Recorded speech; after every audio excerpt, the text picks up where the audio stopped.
시청자 여러분 안녕하십니까? 채널 K 뉴스 한 주간의 한인사회 주요 소식을 정리했습니다. 지난해 7월 1일 버지니아주에서는 공립학교 교과서에 동해와 일본해를 함께 표기하도록 의무화하는 내용의 법안이 발효됐었죠. 하지만 뉴욕에서는 성사되지 못했습니다. 뉴욕 한인 학부모 협회가 동해 병기 법안 통과를 위한 알바니 주의회 방문 계획을 발표했습니다. 뉴욕주 상원의 압도적인 지지에도 불구하고 하원이 걸림돌로 작용하면서 아깝게 실패했던 동해 병기에 올해는 장애물은 없다, 있으면 뛰어넘는다는 각오로 법안을 통과시키겠다는 의지를 보였습니다. 박민기 기자가 보도합니다. 뉴욕 한인학부모협회가 동해병기 법안 통과 계획을 위한 미팅을 가졌습니다. 오늘 오전 플러싱 189 중학교에서 모임을 가진 최윤희 뉴욕 한인학부모협회 공동회장 및 협회 관계자들은 올해 동해병기 법안을 통과시키기 위해 뉴욕주 알바니 주의회를 방문하겠다는 계획을 밝혔습니다. 최윤희 회장은 작년에는 상원의 압도적인 지지를 받았지만 하원에서 통과되지 못했다며 상원 교육위원 멤버들을 직접 만나 동해병기 법안을 강하게 어필하겠다고 주장했습니다. 작년에 뉴욕주 상원에서 그 압도적인 숫자로 우리가 통과를 됐는데 하원에서 장애물이 있었습니다. 그래서 올해는 장애물은 없다, 장애물이 있으면 뛰어넘자 이런 걸로 해서 우리가 4월 28일 날 가가지고 그날 상원 하원의 교육위원회 멤버를 전부 다 만나서 우리가 강력하게 이것을 로비하기로 했습니다. 최윤희 회장, 김광석 뉴욕 한인봉사센터 회장, 김동찬 시민참여센터 대표 등 동해병기 법안 통과를 위해 모인 50여 명의 뉴욕주 교육위원회 멤버들은 오는 28일 단체로 알바니 주의회를 방문할 계획입니다. 한편 뉴욕 한인학부모협회는 오는 5월 14일 개최되는 제24회 스승의 날 행사 계획도 발표했습니다.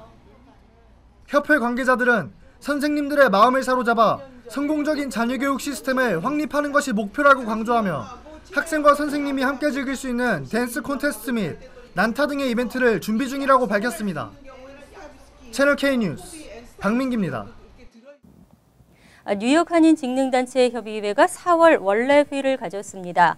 주요 안건으로는 직능단체 협의회 전직 회장 및 의장을 주축으로 하는 자문위원회 발족건을 발의했습니다. 계속해서 박민기 기자가 보도합니다. 뉴욕 한인 직능단체 협의회가 4월 정기 원래회를 가졌습니다. 어제 저녁 플러싱 금강산 연회장에서 진행된 원래회에는 이상호 직능단체 협의회 의장 및 관계자들이 참석해 각 협회의 활동 사항을 발표했습니다. 지난 3월 뉴욕 한인 수산인협회 22대 회장으로 취임한 뒤 처음 원래회를 참석한 황규삼 회장은 정관 제2장 5조 기존 회원들 3분의 2 이상의 찬성을 받아야 협의회에 참여할 수 있다는 규칙에 따라 진행된 투표에서 기존 회원들의 만장일치 찬성 의견으로 환영받았습니다. 이후 진행된 안건 논의 시간에는 직능단체협의회 전직 회장 및 의장을 주축으로 하는 자문위원회 발족건을 발의했습니다. 이상호 의장은 갑작스런 사건이 발생했을 때 현직 회장들만의 힘으론 해결할 수 없는 경우도 있다며 현직 의장의 소집이 있을 시 전직 회장 및 의장들이 자문을 해준다면 동포사회에 큰 도움이 될 것이라고 주장했습니다. 생각지 못한 중대한 사항들이 생겼을 때 저희 현직 회장들이 실질적으로 나서기가 쉽지가 않은 입장들이 많이 있습니다. 이럴 때 직능단체 협의회 전직 의장님들이나 전직 회장님들이 또 기여를 할 수 있는 목소리가 저희 동포사회에 기여를 할 수 있는 목소리가 필요하다고 절실히 생각이 됩니다. 직능단체협의회 관계자들은 정관을 토대로 세부 사항을 검토한 뒤 다음 원래회에서 이번 사안을 결정할 계획입니다. 채널 K 뉴스 박민기입니다. 미국 주류 언론인 뉴욕타임즈가 뉴욕 한인회 사태를 대서특필했습니다. 정상화위원회의 한인회관 강제 진입을 보도하고 한인사회 선거 문화를 지적했습니다. 일각에서는 한인사회의 국제적 망신이 아니냐는 우려의 목소리도 나오고 있습니다. 박민기 기자가 보도합니다.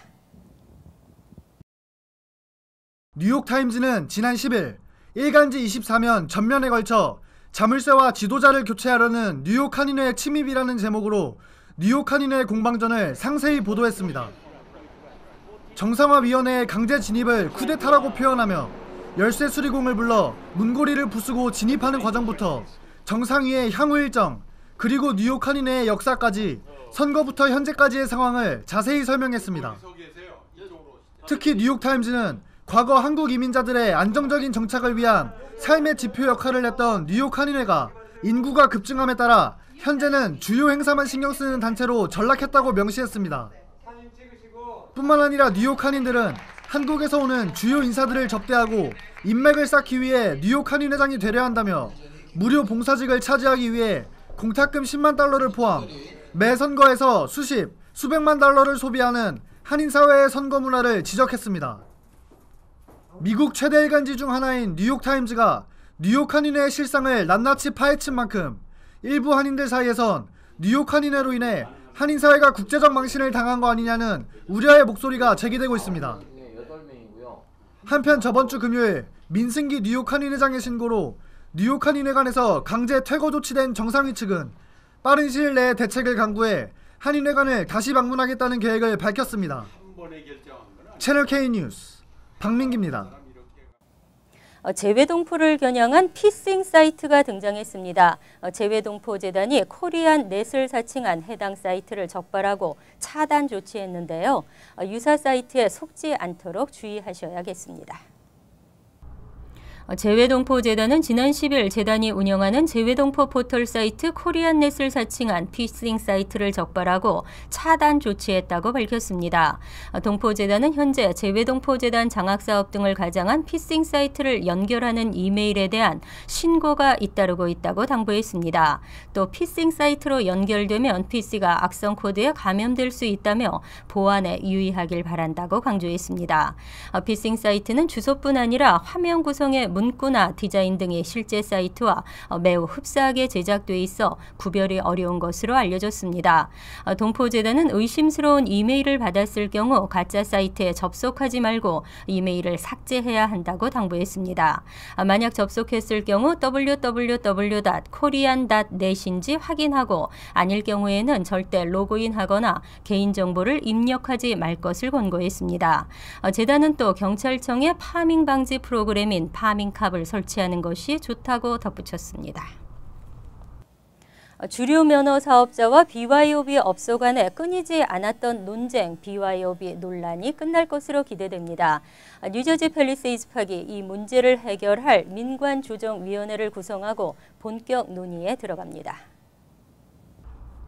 펠팍 정부는 어제 크리스 정 시 의원을 위원장으로 하는 BYOB 민관조정위원회를 구성했다고 밝혔습니다. 조정위원회에는 제임스 루튼도 펠팍 시장과 프랭크 다나휴 시 의원이 위원으로 참여했습니다. 이어 주류면허 사업자 측 대표자 2명과 BYOB 측 대표자 2명이 추가되면 모두 7명이 본격적인 논의를 시작할 예정입니다. 현재 펠팍은 주중과 주말 구분 없이 BYOB 허용 시간을 자정까지로 두고 있지만 시의회는 이를 일요일에서 목요일 오전 2시, 금요일과 토요일은 오전 3시로 변경하려다가 주류 면허 사업자 등의 반대에 부딪혀 왔습니다. 허용 시간이 연장될 경우 BYOB 업소들은 매출 상승 효과가 기대되지만 주류 면허를 소지한 식당은 반대의 결과가 예상되고 있습니다. 이 때문에 위원회는 양측의 첨예한 대립에 중재안을 마련하는 것을 목표로 하고 있습니다. 하지만 일부 주류 면허 사업가들은 기존 조례를 바꾸는 것에 강력히 반대하며 새 조례는 BYOB 업주들에게만 유리하다고 반발하고 있습니다. 대한민국 여권의 파워가 전 세계에서 2번째인 것으로 조사됐습니다. 비자 없이 어느 나라나 자유롭게 방문할 수 있는 세계가 인정하는 여권인데요. 여권 파워 1위는 미국과 영국으로 나타났습니다.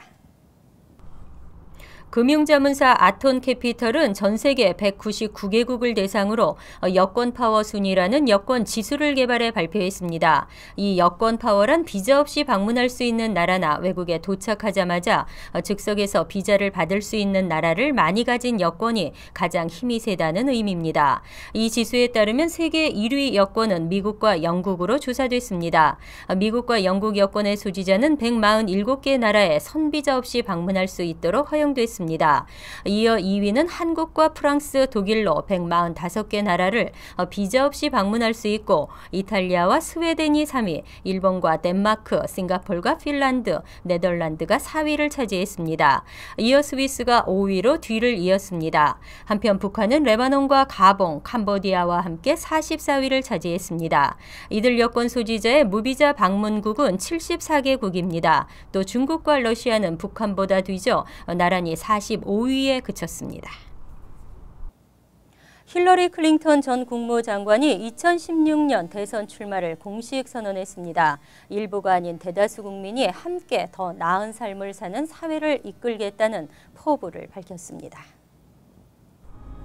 힐러리 클린턴 전 국무장관은 어제 선거 캠프 웹사이트와 소셜미디어에 대선 출마를 알리는 2분 19초짜리 동영상을 공개했습니다.